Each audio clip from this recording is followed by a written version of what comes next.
출애굽기 3장 1절에서 4절입니다.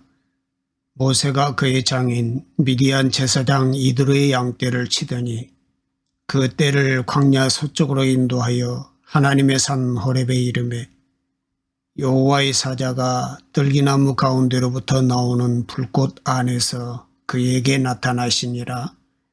그가 보니 들기나무에 불이 붙었으나 그 들기나무가 사라지지 아니하는지라. 이에 모세가 이르되 내가 돌이켜가서 이 큰 광경을 보리라. 들기나무가 어찌하여 타지 아니하는고 하니 그때에 여호와께서 그가 보려고 돌이켜오는 것을 보신지라.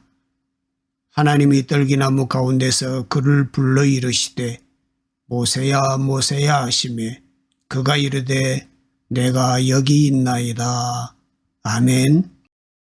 성경은 구원의 이야기입니다.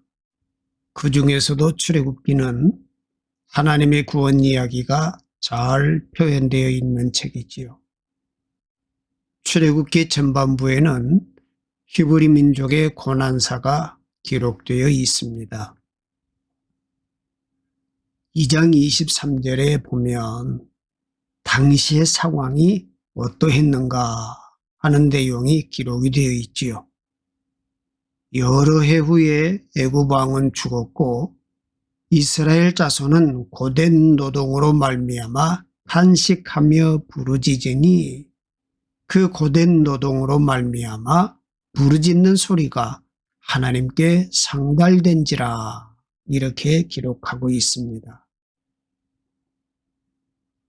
애굽의 왕이 죽었습니다. 왕이 죽었으니 정책이 달라질 법한데 애굽의 정책은 변하지 않았습니다.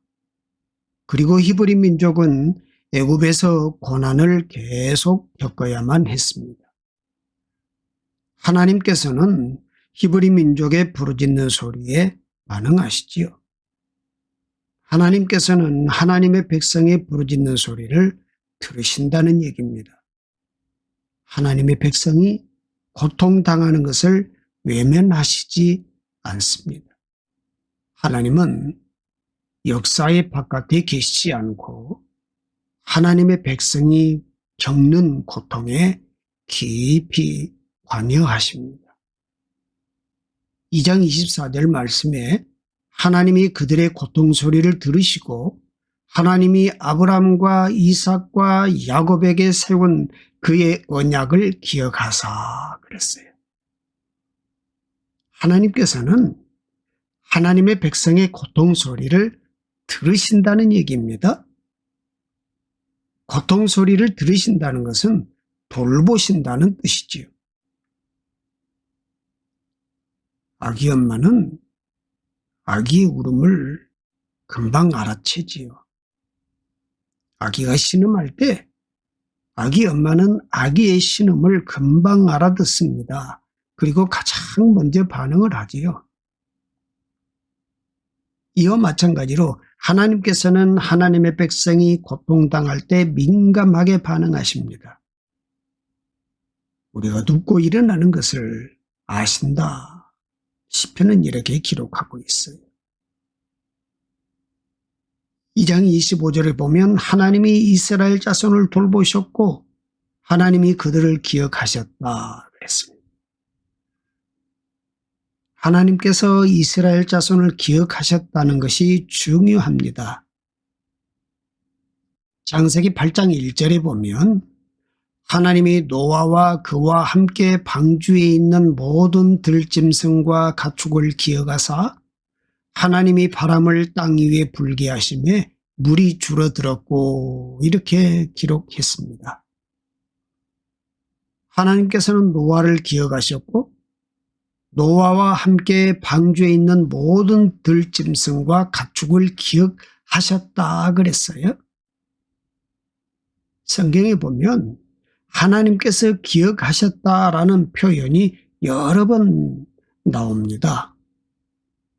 기억하신다라는 말에는 하나님의 구원 의지가 담겨 있습니다. 하나님께서 노아를 기억하셨다는 것은 노아와 언약 맺으신 것을 기억하셨다는 의미입니다. 노아를 구원하시기 위해서 구체적으로 행동하시지요. 만약 하나님께서 노아를 계속 방주 안에 두셨다면 노아를 비롯하여 방주 안에 있던 동물들은 모두 몰살했을 것입니다. 그런데 하나님께서는 노아를 기억하셨습니다. 하나님께서 약속하신 때가 되었을 때 땅 위에 바람을 불게 하셔서 물이 줄어들게 하셨습니다. 그리고 노아를 비롯하여 방주 안에 있던 동물들을 모두 밖으로 나오게 하시지요. 2장 24절 25절에 하나님이 그들의 고통 소리를 들으시고 하나님이 아브라함과 이삭과 야곱에게 세운 그의 언약을 기억하사 하나님이 이스라엘 자손을 돌보셨고 하나님이 그들을 기억하셨다. 기록된 말씀처럼 하나님께서는 이스라엘 백성의 고통 소리를 들으셨습니다. 아브라함과 이삭과 야곱에게 세운 언약을 기억하셨습니다. 이스라엘 자손을 돌보셨습니다. 하나님께서는 인격적인 하나님이십니다. 우리가 부르짖을 때 하나님께서는 들으십니다. 우리를 돌보십니다. 약속하신 것을 기억하십니다. 하나님의 백성이 하나님께 부르짖을 때 하나님께서는 반응하십니다. 백성이 부르짖는 것을 들으십니다. 하나님께서는 하나님의 백성과 교감하십니다. 하나님의 백성과 소통하십니다. 여러분, 신앙과 종교를 어떻게 구분할까요? 인격적인 교제의 유무에 따라 신앙과 종교가 구분됩니다. 종교에는 인격적 교제가 없습니다. 의무만 있지요. 종교는 사람을 지배하려고 합니다. 그래서 종교는 사람을 두렵게 합니다. 그러나 하나님께서는 인격적으로 교제하기를 원하십니다. 기도는 하나님과 대면하는 것이지요. 하나님과의 대화가 깊어져야 합니다. 하나님께서는 우리의 삶에 관심을 가지십니다. 그래서 우리의 삶에 구체적으로 관여하기를 원하십니다. 하나님께서는 하나님의 백성과 관계를 맺으시고 하나님의 백성과 약속하십니다. 그리고 하나님께서 약속하신 것을 성실하게, 신실하게 이루어 가십니다. 하나님께서는 변덕을 부리시지 않습니다. 약속하신 것을 기억하십니다. 세월이 흘러도 하나님께서 약속하신 것은 변함없습니다. 출애굽기 3장에 보면 하나님께서 모세를 부르시지요. 모세를 부르신 하나님께서는 하나님의 백성과 약속하신 것을 기억하셨습니다. 약속하신 것을 반드시 지키십니다. 언제나 동일하십니다. 변함없으십니다. 누구에게도 방해받지 않습니다. 약속하신 대로 반드시 이루어 가십니다. 이것이 우리의 믿음의 기초가 되어야 합니다. 하나님은 약속하신 것을 잊으시는 분이 아니십니다. 이스라엘 백성과 약속하신 것을 잊으신다면 그것은 끔찍한 일이지요. 하나님께서 약속하신 것을 잊으셨다면 약속하신 것이 아무 의미가 없습니다. 하나님께서는 약속하신 지 오래되어도 약속하신 것을 잊지 않으십니다. 3장 8절에 보면 내가 내려가서 그들을 애굽인의 손에서 건져내고 그들을 그 땅에서 인도하여 이렇게 기록했습니다. 보세요. 하나님께서는 구체적으로 행동하십니다. 하나님께서는 하나님의 백성의 삶에 깊이 개입하십니다. 우리가 고통스러워할 때 하나님께서는 우리를 외면하시지 않습니다. 우리의 기도를 들으십니다. 우리의 신음과 탄식까지도 들으십니다. 하나님께서는 이스라엘 백성을 돌보시기 위해 모세를 준비시키셨어요. 하나님께서는 시대마다 하나님의 사람을 준비시키십니다. 하나님의 때가 되면 하나님의 사람을 일으키시죠. 하나님께서는 모세를 통해서 하나님의 백성을 구원하셨습니다. 하나님께서는 자신의 힘으로 사는 사람을 광야로 내보내십니다. 광야에서 그들이 가진 힘을 빼게 하시고 그들이 가진 힘과 지혜를 내려놓게 하신 후에 그들을 구원하시지요. 하나님께서는 이렇게 모세와 함께 이스라엘 백성을 준비시키셨어요. 이스라엘 백성이 부르짖었을 때 바로 응답하신 것은 아니었습니다. 이스라엘 백성도 준비되어야 했거든요. 백성이 애굽을 떠날 준비가 될 때까지 하나님께서는 기다리셨습니다. 여러분, 우리가 하나님께 기도해도 바로 응답이 될 때가 있고 응답이 지체될 때가 있지요. 응답이 왜 지체될까요? 아직 준비가 되지 않았기 때문입니다. 하나님보다 앞서 성급하게 행동할 때 실패할 수 있습니다. 하나님께서 침묵하시는 것은 하나님의 때가 되지 않았기 때문입니다. 침묵하시는 것도 응답하시는 과정임을 믿으시기 바랍니다. 하나님의 때가 되었을 때 하나님께서는 모세를 부르셨습니다. 하나님께서는 모세를 부르심으로 조상들과 약속하신 것을 잊지 않으신다는 것을 구체적으로 보여주셨습니다. 하나님께서는 어떤 사람을 부르실까요?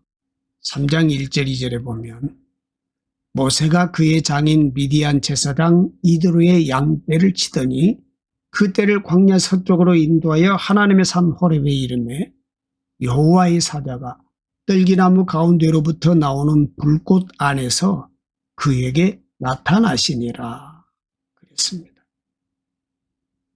모세가 미디안에서 양떼를 치고 있을 때 하나님께서 모세를 부르셨습니다. 삶의 현장, 일상 가운데서 모세의 삶의 자리에서 찾아오셔서 부르셨습니다. 사사기 6장 11절 12절 말씀에도 여호와의 사자가 아비에셀 사람 요아스에게 속한 오브라에 이르러 상수리 나무 아래에 앉으니라. 마침 요아스의 아들 기드온이 미디안 사람에게 알리지 아니하려 하여 밀을 포도주 틀에서 타작하더니 여호와의 사자가 기드온에게 나타나 이르되 큰 용사여 여호와께서 너와 함께 계시도다 그랬습니다. 기드온이 밀을 포도주 틀에서 타작하고 있을 때 하나님의 사자가 기드온에게 나타나서 큰 용사여 여호와께서 너와 함께 계시도다 라고 말씀하셨어요. 베드로와 안드레가 바다에 그물을 던지고 있을 때, 마태가 세관에 앉아 있을 때 예수님께서 그들을 부르셨습니다. 이처럼 일상의 자리가 중요합니다. 하나님께서는 삶의 현장에서 하나님의 사람을 부르신다는 얘기입니다. 일상 가운데서 만나 주신다는 얘기입니다. 우리가 지금 있는 곳에서 우리를 부르신다는 것입니다. 삶의 현장이 중요한 이유입니다. 그러므로 삶의 자리에서 열심을 다해야 합니다. 자신의 자리에서 최선을 다해야 합니다.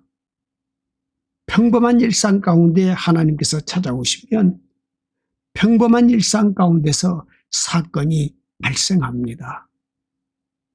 하나님께서 찾아오시는 순간 내가 하는 일이 하나님의 일이 될 수 있습니다. 나의 일터가 하나님의 일터가 될 수 있습니다. 하나님께서 내 삶 가운데 찾아오시면 내 삶은 더 이상 평범하지 않는 것이지요. 특별한 인생이 되는 거지요. 모세를 보십시오.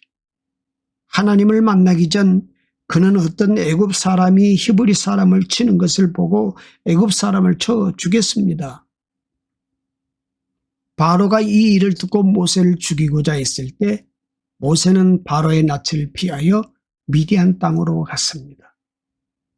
모세는 미디안에서 양떼를 치며 매우 평범하게 40년을 살았습니다. 40년 동안 그에게 아무 일도 일어나지 않았습니다. 그런데 어느 날 하나님께서 모세를 찾아오셨습니다. 모세가 광야에서 보낸 40년의 세월은 모세를 완전히 바꾸어 두었습니다. 이제 모세는 늙었지요. 자신감을 잃었습니다. 열정이 전혀 없습니다. 그러나 모세가 광야에 있는 동안 하나님께서는 모세를 새롭게 빚으셨습니다. 하나님께서는 모세를 다듬으셨습니다. 하나님께서는 광야에서 모세를 준비시키셨습니다. 광야는 하나님께서 하나님의 사람을 만드시는데 필요한 곳입니다. 광야에서는 재주나 실력이 필요 없습니다. 자신을 꾸밀 필요가 없습니다. 사람을 의식할 필요가 없습니다. 광야에서는 자신을 드러낼 이유가 없잖아요. 야망이나 탐욕이 필요하지 않습니다. 허세를 부리지 않아도 돼요. 광야에서는 다만 자신의 삶을 살아가면 됩니다. 그러므로 광야에서 하나님을 만날 수 있습니다. 하나님을 경험할 수 있습니다. 3장 2절 말씀에 여호와의 사자가 떨기나무 가운데로부터 나오는 불꽃 안에서 그에게 나타나시니라. 그가 보니 떨기나무에 불이 붙었으나 그 떨기나무가 사라지지 아니하는지라 그랬어요. 떨기나무에 불이 붙었으니 떨기나무가 타야 하는데 타지 않았습니다. 떨기나무는 불이 붙은 채 그대로 있었습니다. 떨기나무는 볼품없는 나무입니다. 우람하지 않기 때문에 불이 붙으면 한순간에 재가 되어버릴 수 있습니다. 이것은 매우 상징적입니다. 떨기나무는 이스라엘을 상징합니다. 당시 이스라엘 민족은 고난과 시련을 계속 경험했습니다. 이스라엘 모습은 마치 떨기나무와 같았습니다. 이스라엘 민족은 애굽에서 고역과 학대 속에 많은 고통을 경험했습니다. 금방이라도 사라질 것 같았습니다. 그런데 이스라엘 민족은 사라지지 않았죠. 떨기나무에 붙은 불은 하나님을 상징합니다. 이 말은 하나님께서 이스라엘 민족과 함께 하셨다는 얘기입니다. 그래서 이스라엘 민족은 고난 속에서도 살아남았습니다. 고난보다 중요한 것은 하나님의 임재입니다. 고난이 아무리 힘들게 해도 하나님께서 함께 하시면 염려할 것이 없습니다. 고난은 우리를 망하게 하지 않습니다. 떨기나무는 모세의 모습을 상징하기도 합니다. 모세는 초라했습니다. 내세울 만한 것이 하나도 없었습니다. 40년간 광야에 있었던 모세는 자신감이 전혀 없었습니다. 모세는 80세가 되었어요. 혈기도 없었습니다. 이제 모세는 온유해졌습니다. 무엇인가 할 수 있을 것으로 생각할 수 없었습니다. 3장 14절에 보면 하나님께서는 나는 스스로 있는 자니라 말씀하시지요. 하나님께서는 영원토록 홀로 자존하십니다. 사람의 말로는 하나님을 설명할 수 없습니다. 하나님을 설명할 때는 수식어가 필요 없습니다. 세상에 있는 것은 다 사그라집니다. 사라집니다. 세상에 있는 것은 한시적입니다. 제한적이지요. 모세의 인생이 그랬습니다. 모세는 자신의 힘으로 무엇인가 해보려고 했습니다. 그러나 실패하지요. 자신의 힘을 믿었기 때문입니다. 하나님 없이 시작하는 것의 결과는 불보듯 뻔합니다. 무엇을 하든 하나님께서 도와주셔야 합니다. 하나님의 지원을 받으면 넉넉히 감당할 수 있습니다. 모세는 자신의 힘으로 무엇인가 하려고 했습니다. 그가 애굽의 궁정에 있었을 때는 무엇이든 할 수 있을 것으로 생각했습니다. 모세는 자신이 가진 힘을 빼는데 40년이 걸렸어요. 40년이 지난 후 모세가 내세울 것이 하나도 없게 되었을 때 하나님께서 모세를 찾아오셨습니다. 우리도 마찬가지입니다. 우리는 우리의 힘으로 무엇인가 하려고 고집을 부리지요. 그러나 근거 없는 자기 신뢰에 불과한 것입니다. 우리가 가진 힘을 다 빼야 하나님께서 우리를 사용하십니다. 우리에게 힘이 전혀 없을 때 하나님께서 우리를 통해 새 일을 시작하십니다. 본문에서 떨기나무 가운데로부터 나오는 불꽃은 하나님의 임재와 하나님의 사랑을 의미합니다. 떨기나무는 볼품없고 쓸모없지만 하나님의 사랑 안에 있으면 됩니다. 모세는 떨기나무 가운데로부터 나오는 불꽃 안에서 하나님을 보았습니다. 하나님께서는 모세야 모세야라고 하시며 모세 이름을 부르셨어요. 이후에 모세의 삶이 달라졌습니다. 모세는 불꽃처럼 살았습니다. 모세의 삶에 하나님의 불이 임했기 때문입니다. 고난 가운데 있을 때 우리는 하나님의 임재를 경험하며 살아야 합니다. 하나님께서 우리를 붙드시면 우리는 소멸하지 않습니다. 하나님의 임재를 경험하면 그것으로 충분한 거예요. 우리는 떨기나무와 같습니다. 하나님께서 사라지지 않는 불로 우리를 감싸주실 때 우리가 복되게 살아갈 수 있습니다. 여러분의 삶에 하나님의 불이 타오르기를 바랍니다. 우리가 부르짖을 때 하나님께서는 반응하십니다. 우리가 부르짖을 때 하나님께서는 적극적으로 행동하십니다. 우리의 신음에도 귀를 기울이시는 분이십니다. 하나님께서는 우리를 향한 하나님의 언약을 성실하게 이행하시는 분이십니다. 그러므로 우리에게 일어나는 일은 우연이 아니지요. 하나님의 계획에 따라 일어나는 것임을 믿으시기 바랍니다. 하나님께서는 신실하십니다. 하나님께서는 우리를 외면하시지 않습니다. 하나님께서는 우리의 기도를 들으십니다. 하나님께서는 하나님의 백성과 약속하신 것을 기억하십니다. 하나님께서는 우리의 삶 가운데 임재하셔서 우리의 삶에 관여하십니다. 하나님께서 우리를 찾아오시면 우리의 삶에 새로운 일이 일어납니다. 하나님께서 새로운 일을 행하십니다. 하나님께서 구체적으로 일하십니다. 하나님께서 행동하십니다. 매일 일상 가운데 하나님을 경험하실 수 있기를 바랍니다. 우리의 왕이 되시며 하늘과 땅의 주인 되신 주 하나님, 오직 주께만 합당한 경배와 찬송을 올려드립니다. 모든 영광과 권세 위에 뛰어나신 주님, 주님의 통치는 의로우시며 주님의 인자하심은 영원합니다. 우리가 주님의 백성이 되어 주님의 다스리심 가운데 있음이 복이며 삶의 즐거움입니다. 아버지 하나님, 은혜를 사모하는 심령에 풍성한 은혜를 주시며 삶의 문제로 기도하며 간구하는 영혼을 만나 주시옵소서. 근심, 걱정, 고통당할 때 오직 주의 은혜를 의지하게 하옵소서. 세상 사람의 비전은 자신의 버킷리스트를 이루는 것이지만 우리의 비전은 주님의 보호자 앞에 서는 그날임을 기억하게 하옵소서. 오늘도 삶의 자리로 나아갑니다. 하나님 백성으로서 일상을 살게 하시고 욕심과 불의를 멀리하고 도우심과 능력 주심 안에서 거룩함을 지키며 순종과 감사한 생활을 하게 하옵소서.